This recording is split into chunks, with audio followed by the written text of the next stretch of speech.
లోపల రావద్దంటే నాకు కళ్ళు కప్పి లోపలికి వస్తారా పోయింది బయటికి. అది కాదు బాబు, ఒక్క నిమిషం చూసి వచ్చేస్తాను. అమ్మిని చలవా బయటికి.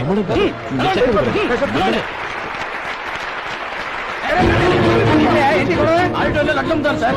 ఇదేమన్నా బస్ స్టాండ్ అనుకున్నావా? బయటికి వెళ్ళి చంద్రం, చంద్రం, నేను చెప్పేది విను. చంద్రం, గొడవ వద్దు చంద్రం.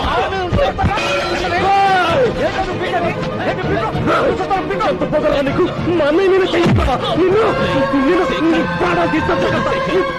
చెప్పేది విను. గొడవద్దు శేఖర్, నా మాట వినరా. నువ్వు రా అన్నయ్య. నేనా? డియర్ స్టూడెంట్స్, నేనేదో గొప్పగా సాధించానని నన్ను అందరూ ప్రశంసించారు. ఈ ప్రశంసలన్నిటికీ కారణం నేను కాదు, ఈయన మా అన్నయ్య. మా అన్నయ్య కనుక నన్ను కష్టపడి చదివించుండకపోతే నేను ఈ పాటికి ఏ పల్లెటూళ్ళలోనే గేదెలు కాసుకుంటూ ఉండేవాడిని. ఈయన ముతక బట్టలు చూసే కదా అవమానించారు.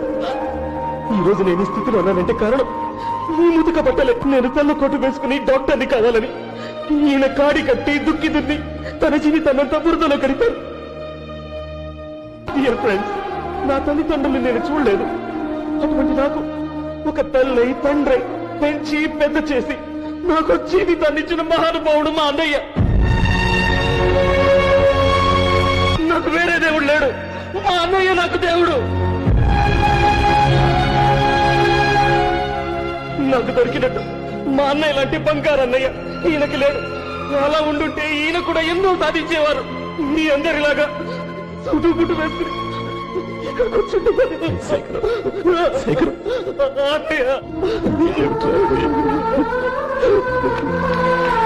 Thank you.